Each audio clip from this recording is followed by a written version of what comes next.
এখন আমরা দেখব অপ অ্যাম্প ইউজ করে কিভাবে ফেজ শিফট অসিলেটর সার্কিট গঠন করা হয়, অর্থাৎ ফেজ শিফট অসিলেটর ইউজিং অপ অ্যাম্প। তো এটার সার্কিট ডায়াগ্রামটা অ্যাকচুয়ালি কীরকম হবে, এটা হচ্ছে এটার সার্কিট ডায়াগ্রাম। তো যদি সিম্পল ভাষায় বলা হয় যে এই সার্কিটটা অর্থাৎ phase shift oscillator circuit actually কী করে, তো এই যে তোমরা যখন ল্যাবে কাজ করেছো, তোমরা এরকম সাইন ওয়েভ নিয়ে কাজ করেছো, এরকম সাইন ওয়েভ নিয়ে তোমরা কাজ করে থাকো। তো এই সাইন ওয়েভটা অ্যাকচুয়ালি কে জেনারেট করে? এই সাইন ওয়েভটা অ্যাকচুয়ালি আমরা এই সার্কিটের মাধ্যমে জেনারেট করে থাকি। অর্থাৎ আমাদের যদি লো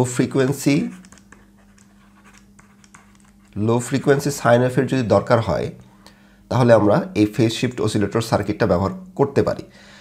তার মানে সিম্পল ভাষায় যে আমরা যে সাইন ওয়েভটা উৎপন্ন করব, সেটা কার মাধ্যমে উৎপন্ন করব? সেটা হচ্ছে এই ফেজ শিফট অসিলেটর সার্কিটের মাধ্যমে উৎপন্ন করব। তো এটা কীভাবে উৎপন্ন করে সেটা একটু আমরা দেখি। তো এখানে আমরা একটা অপ অ্যাম্প দেখতে পাচ্ছি, মাঝখানে একটা অপ অ্যাম্প আছে, এবং এই অপ অ্যাম্পটাকে জেনারেট করার জন্য আমাদের কি করতে হয়? এই ইনভার্টিং টার্মিনাল থেকে ফিডব্যাক নিতে হয়। এটা হচ্ছে নেগেটিভ, মানে ইনভার্টিং টার্মিনাল, এবং এখান থেকে আমাদের ফিডব্যাক নিয়েছি, আমরা দেখতে পাচ্ছি নেগেটিভ থেকে ফিডব্যাক নিয়েছি। তো এটা হচ্ছে আমাদের এই ইনভার্টিং অপ অ্যাম্প বিস্তারিত আলোচনা করেছি। সেই সার্কিটে হুবাহু এখানে কপি পেস্ট আমরা ইউজ করব। তো এই ফিডব্যাক সার্কিট ইউজ করার ফলে আমরা কি পাবো? এখানে এই যে আউটপুট সেকশন, এটা হচ্ছে আউটপুট লাইন। তো এই আউটপুট সেকশনে আমরা একটা সাইন ওয়েভ উৎপন্ন করতে পারবো। এই হচ্ছে এই ফেজ শিফট অসিলেটর সার্কিটের বেসিক কাজ। তার মানে এখানে একটা আমরা সাইন ওয়েভ উৎপন্ন করতে পারবো। এখন এটা কীভাবে উৎপন্ন করে এবং এটা কীভাবে কাজ করে সেটা এখন আমরা একটু দেখি। তো এই ক্ষেত্রে আমাদের নেগেটিভ ফিডব্যাকে এটাকে কাজ করাবো। তো এখানে আমাদের নন ইনভার্টিং টার্মিনালটা গ্রাউন্ড করা আছে এবং একটা রেজিস্টারের মাধ্যমে গ্রাউন্ড করা আছে, এবং এখানে একটা ফিডব্যাক রেজিস্ট্যান্স আমরা দেখতে পাচ্ছি। এটা হচ্ছে ভেরিয়েবল, মানে চেঞ্জ করা যাবে। এই ফিডব্যাক রেজিস্ট্যান্সের মানটা আমি চেঞ্জ করতে পারবো, এবং এখানে একটা ইনপুট রেজিস্ট্যান্স আমরা দেখতে পাচ্ছি। এবং এই পার্টটুকু যেটা আছে সেটা হচ্ছে আমাদের অ্যাম্প্লিফায়ার হিসেবে কাজ করবে। কীভাবে অ্যাম্প্লিফায়ার হিসেবে কাজ করবে আমি দেখিয়ে দিচ্ছি। এবং এখানে একটা বায়াসিং ভোল্টেজ প্লাস ভিসিসি এবং মাইনাস ভিসিসি দেওয়া আছে। বায়াসিং ভোল্টেজ সম্পর্কে ইতিমধ্যে আমি আলোচনা করেছি, মানে এটা এই ভোল্টেজ লেভেল সে ক্রস করতে পারবে না। এটা হচ্ছে বায়াসিং ভোল্টেজ। এখন কথা হলো যে এই অপ অ্যাম্পের ইনপুটে কিন্তু কোনো সাপ্লাই নাই, আমরা দেখতে পাচ্ছি, মানে এই পাশে কিন্তু আমি কোনো এক্সটার্নাল সাপ্লাই দিচ্ছি না। তাহলে অপ অ্যাম্পটা পাওয়ার পাচ্ছে কই থেকে? এই যে আমি এখানে যে বায়াসিং ভোল্টেজটা দিয়েছি, এই সিম্পল ভোল্টেজের কারণে এই অপ অ্যাম্পে চলে যাচ্ছে। অর্থাৎ আমি বায়াসিং ভোল্টেজ দেওয়ার কারণে এখানে একটা সাপ্লাই পাচ্ছে অপ অ্যাম্প।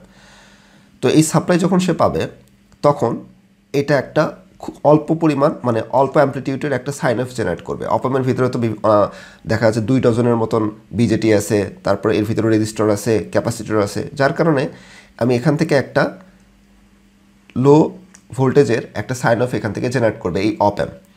তো এই অপ অ্যাম্পটা কী করবে? এখান থেকে যে লো ভোল্টেজের সাইন ওয়েভটা এখান থেকে জেনারেট হবে, সেটা অপ অ্যাম্প কী করবে? অ্যাম্প্লিফাই করে দিবে। তার মানে এই যে সাপ্লাই দেওয়ার কারণে এখানে আমরা অ্যাম্প্লিফাইড ভার্সন একটা সাইন ওয়েভ জেনারেট করতে পারলাম। অ্যাম্প্লিফাইড ভার্সন একটা সিঙ্গেল সাইন ওয়েভ আমরা এখান থেকে জেনারেট করতে পারলাম। তো এই সাইন ওয়েভটা যখন জেনারেট হওয়ার পরে এখানে একটা ফিডব্যাক লুপ দেখতে পাচ্ছি। তো এই ফিডব্যাক লুপের ভিতর দিয়ে এই সাইন ওয়েভটা পাস করবে। তার মানে বায়াসিং ভোল্টেজ দেওয়ার কারণে আমাদের অপ অ্যাম্পটা অন হলো এবং এখান থেকে একটা সাইন ওয়েভ সে জেনারেট করলো। তো যেহেতু এটা অ্যাম্প্লিফায়ার, তার মানে যে ক্ষুদ্র ভোল্টেজের সাইন ওয়েভটা ছিল সেটাকে সে অ্যাম্প্লিফাইড করে একটা আমাদের যতটুকু দরকার সেই অনুযায়ী একটা সাইন ওয়েভ সে জেনারেট করে দিল।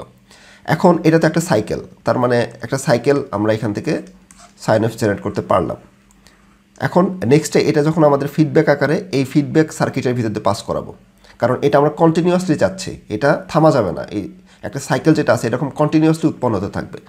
তো এটা আমরা একটা ফিডব্যাক সার্কিটের মধ্যে পাঠাবো। এটা হচ্ছে কি আমাদের আরসি সার্কিট দেখতে পাচ্ছি, অর্থাৎ রেজিস্টার এবং ক্যাপাসিটর সম্মিলিত সার্কিট। তার মানে এখানে আমাদের এই আরসি এবং আরসি টোটাল আমাদের 3টা পেয়ার দেখতে পাচ্ছি। অর্থাৎ এখানে একটা আরসি, এখানে একটা আরসি, এখানে একটা আরসি, মানে আরসি সার্কিট আমরা এখানে ইউজ করব। এবং এখানে রেজিস্টারের ভ্যালু এবং ক্যাপাসিটরের ভ্যালুগুলো আমরা দেখতে পাচ্ছি। তো এটা অ্যাকচুয়ালি কী করবে? আমরা নেগেটিভ ফিডব্যাকে দেখেছিলাম যে নেগেটিভ ফিডব্যাকে যখন আমরা কোনো সাপ্লাই দেই সেটা ইনভার্টিং হয়ে যায়, এবং এখানে এই যে আমাদের যে সাইন ওয়েভটা আমরা জেনারেট করলাম, এটা যখন নেগেটিভ ফিডব্যাকের মধ্যে দিয়ে আমি পাঠাচ্ছি, এই আর এবং সি এই দুইটা মিলে আমাদের 60 ডিগ্রি ফেজ শিফট করে, এবং এই আরসি মিলে আরও 60 ডিগ্রি ফেজ শিফট করে, এই আরসি মিলে আরও 60 ডিগ্রি ফেজ শিফট করে। তাহলে টোটাল কত ডিগ্রি ফেজ শিফট করলো? 180 ডিগ্রি ফেজ শিফট করে।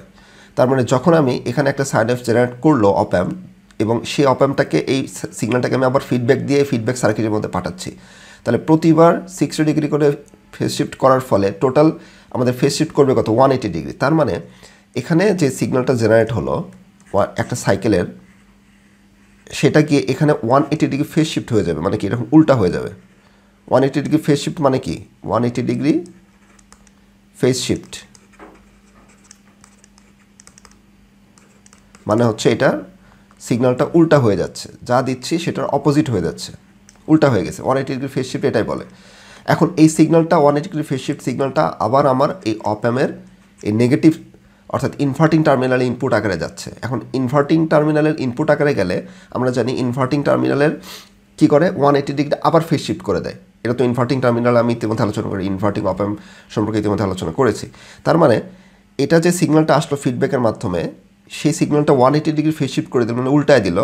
সেই উল্টা সিগন্যালটা বা 180 ডিগ্রি ফেজ শিফট সিগন্যালটা আবার আমাদের অপ অ্যাম্পের ইনভার্টিং টার্মিনালের সাথে ইনপুট আকারে আসে। এখন ইনভার্টিং টার্মিনালের ইনপুট থাকলে সেটা আবার 180 ডিগ্রি ফেজ শিফট করে দিবে। তার মানে এই সিগন্যালটাকে আবার এটা এই অপ অ্যাম্পটা উল্টায় দিবে। উল্টায় দিলে কী হবে, আবার এরকম সিগন্যাল আমরা একটা সাইকেলের সিগন্যাল আমরা পাবো। ঠিক একইভাবে এটা পুনরাবৃত্তি হতে থাকবে। পুনরাবৃত্তি হলে এরকম একটা আমরা অসিলেটর মানে অসিলেটর টাইপের বা অসিলেশন টাইপের একটা সাইন ওয়েভ পাচ্ছি, মানে বারবার রিপিটেড হচ্ছে, অসিলেশন পাচ্ছি আমরা এখান থেকে, একটা সাইকেল পুনরায় রিপিটেড পাচ্ছি। তার মানে আমরা দেখতে পাচ্ছি যে এই পুরো সার্কিটের মাধ্যমে আমরা 360 ডিগ্রি রোটেট করতে পারতেছি একটা সিগন্যালকে। এখান থেকে যে সিগন্যালটা আসলো সেটা এই feedback circuit 180 degree phase shift করে দিল, আবার এই সিগন্যালটা এখানে এসে আবার 180 ডিগ্রি ফেজ শিফট করে দিচ্ছে, যার কারণে আমি পুনরায় ব্যাক পাচ্ছি। তার মানে আমি সিম্পল ভাষায় দেখতে পাচ্ছি যে এটা আমাদের যে সিগন্যালটা আসলো সেটাকে আবার 360 ডিগ্রি রোটেট করে আবার এই রকম পুনরায় সিগন্যালটা চলে আসতেছে, মানে পুনরায় সিগন্যাল পাচ্ছি। আবার এটাকে পুনরায় আবার 180 ডিগ্রি 180 ডিগ্রি রোটেট করে আবার আমি পুনরায় এই সিগন্যালটা এখান থেকে জেনারেট করতে পারতেছি। তার মানে একটা এরকমভাবে চলতেই থাকবে এই ফিডব্যাক সার্কিটটা ইউজ করার কারণে একটা সুন্দর একটা সাইন ওয়েভ আমরা উৎপন্ন করতে পারলাম। এবং এটা হচ্ছে আমাদের লো ফ্রিকোয়েন্সি সাইন ওয়েভ আমরা এখান থেকে উৎপন্ন করতে পারি, অর্থাৎ রেডিও ফ্রিকোয়েন্সিটাও আমরা এখান থেকে জেনারেট করতে পারি। এবং এই সিগন্যালটা দিয়ে আমরা বিভিন্ন ধরনের এক্সপেরিমেন্ট করে থাকি, যে একটা সার্কিটের ভিতরে সাইন ওয়েভ দিলে সেটা কীরকম বিহেভিয়ার করে সেই সম্পর্কে আমরা ডিটেলস এখান থেকে এক্সপেরিমেন্ট করে থাকি। এবং এখানে আমাদের একটা জিনার ডায়োড ইউজ করা হয়ে থাকে, এখানে ব্যাক টু ব্যাক জিনার ডায়োড কানেক্টেড করা আছে।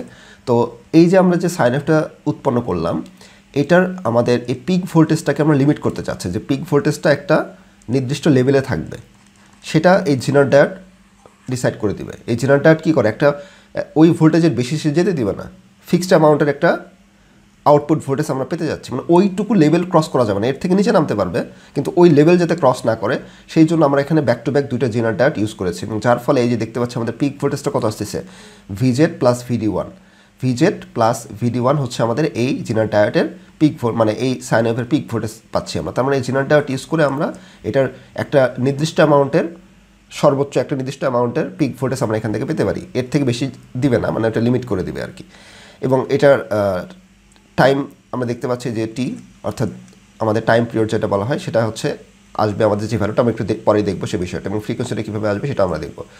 এখন এই যে আমরা সাইন ওয়েভটা জেনারেট করলাম আমাদের এই ফেজ শিফট অসিলেটর সার্কিটের মাধ্যমে, এবং এখানে একটু নাম দেখে খেয়াল করে দেখতে পাবা যে ফেজ শিফট মানে কি, এখানে এই যে ফেজ শিফট আমরা RC phase shift circuit use করেছি, আরসি ফেজ শিফট সার্কিট, সেই জন্য নাম দেবো হচ্ছে আমরা ফেজ শিফট অসিলেটর। মানে কি বারবার এটা অসিলেট করতেছে, মানে উৎপন্ন করতেছে বারবার, ওই একটা সাইকেল বারবার রিপিটেডভাবে অসিলেট হতে থাকে, এই যে অসিলেট হচ্ছে, এই যে অসিলেট হচ্ছে, একটা সাইনে বারবার রিপিটেড হচ্ছে, মানে অসিলেট হচ্ছে, যার কারণে আমরা এর নাম দেবো হচ্ছে ফেজ শিফট অসিলেটর সার্কিট।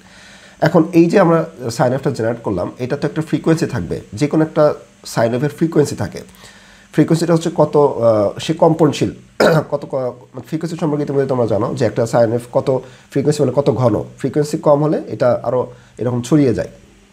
তো এই যে ফ্রিকোয়েন্সিটা আমরা উৎপন্ন করলাম সাইন ওয়েভের ক্ষেত্রে, এটার মান কতটুকু আসবে, এটার মান আসবে হচ্ছে 1/2π√6 RC। এটা হচ্ছে আমাদের যে সাইন ওয়েভটা জেনারেট করবে সেটার ফ্রিকোয়েন্সি আসবে। এবং এটা যদি আমরা এটাকে এই √6 2π এটা দ্বারা ক্যালকুলেশন করি তাহলে 0.065/RC আমরা এখান থেকে পাচ্ছি। তো এই ভ্যালুটা আমাদের এই সাইন ওয়েভের ফ্রিকোয়েন্সিটা আসবে। এখন এখান থেকে যদি আমরা দেখি যে RF/RI, এই যে আমাদের ফিডব্যাক রেজিস্ট্যান্স যেটা আছে RF/RI, আমরা জানি যে একটা নেগেটিভ যখন আমাদের ইনভার্টিং অপ অ্যাম্পের ক্ষেত্রে AV, অর্থাৎ আমাদের গেইন যেটা আছে সেটা হচ্ছে Vout/V ইনপুট, সেটা আসে কত -RF/RI।